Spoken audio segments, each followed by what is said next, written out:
Hindi habang buhay na magiging little brown brother ng Estados Unidos ang Pilipinas. Yan ang naging pahayag ni Foreign Affairs Secretary Perfecto Yasay sa kanyang pagdalo sa forum ng Center for Strategic and International Studies sa Washington. Kapilan ni Yasay sa Amerika, hayaan ang Pilipinas na tumayo sa sarili nitong mga paa at tugunan ang sarili nitong mga problema. Matatandang nagbigay ang ilang mga matataas na opisyal ng Amerika at United Nations ng mga puna at pahayag higil sa usapin ng karapatang pantao sa gitna ng pinaigting na kampanya ng Pilipinas laban sa iligal na droga. Tiniyak naman ng kalihim na nananatiling kaalyado ng Pilipinas ang Amerika sa kabila ng mga isyung lumilitaw sa gitna ng dalawang panig. Narito ang ulat.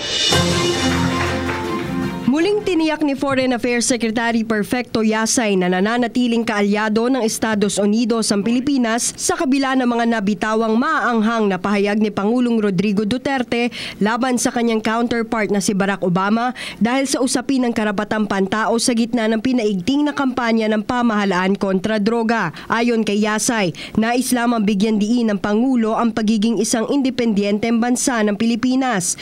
Sa kanyang pagdalo sa forum ng Center for Strategic and International Studies sa Washington, umapela si Yasay sa Amerika na hayaan ang Pilipinas na tumayo sa sariling mga paa at tugunan ang sarili nitong mga problema.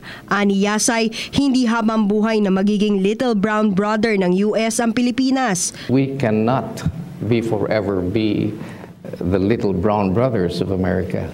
At one point in time, we have to mature, we have to develop, we have to grow and become the big brother of our own people. Dagdag pa ni Yasay, you manage it correctly.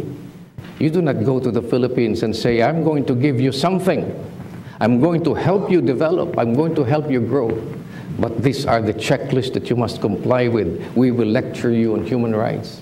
Sinabi ni Yasay na buo ang respeto at pagpapahalaga ng Administrasyong Duterte sa karapatang pantao. We do not and will never condone any unlawful killings. And Philippine authorities have been instructed to immediately look into these incidents and bring the perpetrators to justice.